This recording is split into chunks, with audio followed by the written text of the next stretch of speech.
ഇന്ന് ഡിസംബർ 31, അതായത് അമ്മയുടെ അച്ഛൻ്റെയും 26th വെഡിങ് ആനിവേഴ്സറി ആയിരുന്നു. അപ്പോൾ രാവിലെ തന്നെ അമ്മ ജോലിക്ക് പോകുന്നതിന് മുമ്പ് കുറച്ച് ചിക്കനും ബീഫൊക്കെ വാങ്ങിച്ചു വെച്ചായിരുന്നു. അപ്പോൾ ഒരു ഉച്ചയ്ക്ക് 3 മണിയൊക്കെ ആയപ്പോഴത്തേക്ക് അതിൽ നിന്ന് എടുത്ത് പാത്രത്തിലോട്ട് മാറ്റാമെന്ന് വിചാരിച്ച് നേരെ ഫ്രിഡ്ജിൽ നിന്ന് അതൊക്കെ എടുത്ത് ഓരോ പാത്രത്തിലാക്കി. അപ്പോഴാണ് ഇക്കു പറയുന്നത് ഇക്കു ബീഫ് ഫ്രൈ വെക്കാമെന്ന്. ഇക്കു പണ്ട് കല്യാണം പണ്ടല്ല, ഇപ്പം കല്യാണം കഴിഞ്ഞപ്പോഴത്തേക്ക് ഒരു വട്ടം ഉണ്ടാക്കി നല്ല ടേസ്റ്റ് ആയിരുന്നു. അപ്പോൾ അതിന് ശേഷം പിന്നെ ഇക്കു ഇപ്പോഴാണ് ഉണ്ടാക്കുന്നത്. അങ്ങനെ നേരെ ഞാൻ അത് ഓരോന്നും പാത്രത്തിലോട്ടാക്കാൻ തുടങ്ങി. എന്നിട്ട് ഞാൻ ഉള്ളിയും അതൊക്കെ അരിഞ്ഞു കൊടുത്തു കഴിഞ്ഞാൽ അവർക്ക് എളുപ്പമാവും. വൈകിട്ട് അമ്മ വരുമ്പോൾ കറി ഉണ്ടാക്കുമ്പോഴും എളുപ്പമാണ്, ഇപ്പോഴായാലും എളുപ്പമാണ്. അപ്പോൾ എനിക്ക് വേറെ പണിയൊന്നുമില്ല, ഇങ്ങനത്തെ അരിയലൊക്കെ ഉള്ളൂ. അതാകുമ്പോൾ എനിക്ക് ഇഷ്ടമുള്ള പരിപാടിയും കൂടാണ്. അങ്ങനെ ഞാൻ ചിക്കനും ബീഫൊക്കെ ഒരു പാത്രത്തിലാക്കി മാറ്റി വെച്ചിട്ട് നേരെ ഇതിനുള്ള, അതായത് ചിക്കനും ബീഫിനും വേണ്ടുന്ന സവാളയും ഉള്ളിയൊക്കെ എടുത്തതും ആ പാത്രം പൊട്ടിപ്പോയി. ഞാൻ എന്ത് ചെയ്താലും ഇങ്ങനെയൊക്കെ തന്നെയാണ്. അപ്പോൾ ഇതാണ് എൻ്റെ ഇന്നത്തെ നാശനഷ്ടം. ഇത് പിന്നെ സ്ഥിരമായതുകൊണ്ട് ഞാൻ പിന്നെ കുറച്ച് നേരം നിന്നിട്ട് നേരെ ഒരു പ്ലേറ്റിലോട്ടാക്കി. എന്നിട്ട് അവിടെ വൃത്തിയാക്കി, ഇല്ലെങ്കിൽ ഒരു 5 മിനിറ്റ് കഴിയുമ്പോൾ ബാക്കിയും കൂടെ കുളവാക്കുന്നത് ഞാനായിരിക്കും.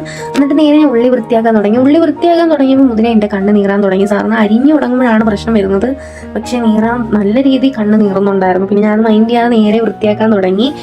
അപ്പോഴാണ് നിങ്ങളുടെ 2026 എങ്ങനെ പോകുന്നു എന്നല്ല, നിങ്ങൾ കരുതിയ കണക്ക് തന്നെയാണോ നടക്കുന്നത്? എൻ്റെ 2026 ഞാൻ വിചാരിച്ചിരുന്നത് കുറച്ചുകൂടി മടി മാറ്റണം, കുറച്ചുകൂടി ആക്റ്റീവ് ആവണമെന്നാണ്.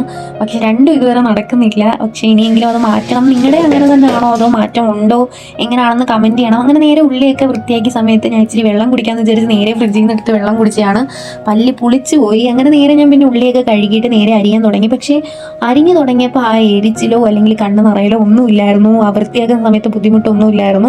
ഞാൻ ഇടയ്ക്കിടയ്ക്ക് ഇങ്ങനെ നോക്കുന്നതെന്ന് വെച്ചാൽ ഹാളിൽ TV ഇട്ടേക്കുവാണ്. അപ്പോൾ അത് കണ്ടിട്ടാണ് ഞാൻ ഇങ്ങനെ ഉള്ളി അരിഞ്ഞുകൊണ്ടിരിക്കുന്നത്.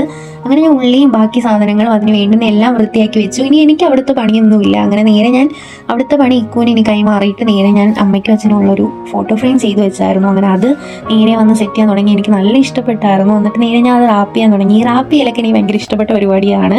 ഞാൻ നല്ല സന്തോഷത്തോടെ ചെയ്യുന്ന കാര്യങ്ങളാണ് ഇതൊക്കെ. അങ്ങനെ അതൊക്കെ പെട്ടെന്ന് തന്നെ ചെയ്തു വന്നപ്പോഴത്തേക്ക് ഇവിടെ ഒരു ബീഫ് ഫ്രൈയുടെ മണം വരുന്നുണ്ടായിരുന്നു. അതായത് ഇക്കു നല്ല രീതിയിൽ ബീഫ് ഫ്രൈ ഇങ്ങനെ ഉണ്ടാക്കിക്കൊണ്ടിരിക്കുമായിരുന്നു.